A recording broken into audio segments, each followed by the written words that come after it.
দর্শক আসসালামু আলাইকুম। এই মুহূর্তে আমি দাঁড়িয়ে আছি হাটাজারি অক্সিজেন মহাসড়ক বড়দিঘির পার।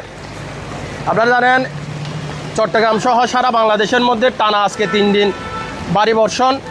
আজকে ভোর রাত থেকে বেশি বৃষ্টিপাত হয়েছে, যার কারণে পাহাড়ি এই পানিগুলা বড়দিঘির পার প্রতিবারে বর্ষার সময় এই আমাদের হাটাজারি চিকনদন্দি যে ভূমি অফিস আছে, ভূমি অফিসটাতে সংলগ্ন যে সরাটি আছে, এটা সরাটি একেবারে সংকুচিত হয়ে গেছে। আপনাদেরকে যদি একটু দেখায়, কারণ এখানে পানি যাওয়ার মতো পরিবেশ নাই। মানুষের যাতায়াতের কী পরিমাণ অবস্থা, বিশেষ করে অফিসগামী এবং অর্ধবার্ষিকী যে স্কুলের পরীক্ষার্থী সহ ইন্টারের ফাইনাল পরীক্ষা চলতেছে। আমি যদি আপনাদেরকে রাস্তার অবস্থা দেখি, রাস্তা থেকে মাছ ধরছেন, গাড়ি ঘোড়ার অবস্থা দেখেন, প্রচুর যানজট রাস্তার মধ্যে। আমি এখন দাঁড়িয়ে আছি চিকনদন্দি ইউনিয়ন ভূমি অফিসের সামনে। গাড়ি ঘোড়ার অবস্থা দেখেন, রাস্তার দুই পাশে পানি, তৈ পানি, কোমর পরিমাণ পানি, কোমরের উপরও পানি হয়েছে। আমি যদি আপনাদেরকে দেখাই, আমি নিজে কোমর পরিমাণ পানির উপর দাঁড়িয়ে আছি।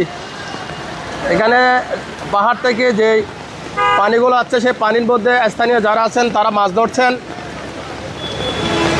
চিকনদন্দি ভূমি অফিসের অবস্থাও যদি আপনাদেরকে দেখায়, ভূমি অফিসেও পানি উঠে গেছেন, কিন্তু তারাও অফিসগুলো বসে আছেন। এখানে যারা সেবা গ্রহীতা আছে, যারা সেবা গ্রহণ করবে, তারাও কিন্তু আসতে পারতেছে না। পানির অবস্থা দেখেন আপনারা, কি পরিমাণ পানির অবস্থা দেখেন। আমরা বারবার এখানে বর্ষা মৌসুম আসলে আমরা বারবার একটা জিনিস টার্গেট দিই, এটা বড়দিঘির পাড়ের মধ্যে প্রতিবার বর্ষা মৌসুমে এখানে পানি উঠে। এখানে পানির যদি বিকল্প রাস্তা, যে পানি যাওয়ার যে সরাটা আছে, এটা বিকল্প করতে হবে। না হয় এখানে রাস্তাটা উঁচু করতে হবে, রাস্তাটা আরও উঁচু করতে হবে। না হলে এটা প্রতিবারে এখানে মানুষের কষ্টের কোনো শেষ থাকে না।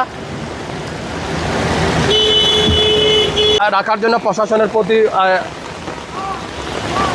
অনুরোধ করব, আপনারা থেকে একটু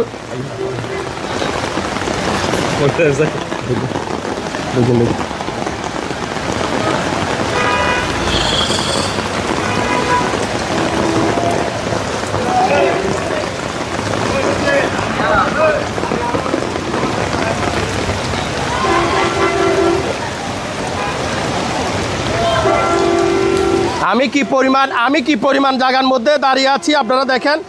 এখানে যত যাবে, এখানে আমার প্রায় কোমর পরিমাণ পানি। এখানে আমার কোমর পরিমাণ পানি। আপনাদেরকে একটু দেখাচ্ছি যানজটের চিত্রটা। এই যে যানজটের যে চিত্রটা, হাটাজারি থেকে যে যানজটের চিত্র, আর অক্সিজেন থেকে যে গাড়িগুলো আছে, সে প্রচুর যানজট। এখানে গাড়ি আসলে ছোট গাড়িগুলো, বিশেষ করে সিএনজি, এই সিএনজিগুলোর এই পানি ঢুকে এখানে রাস্তার মধ্যে বন্ধ হয়ে যানজট সৃষ্টি করে।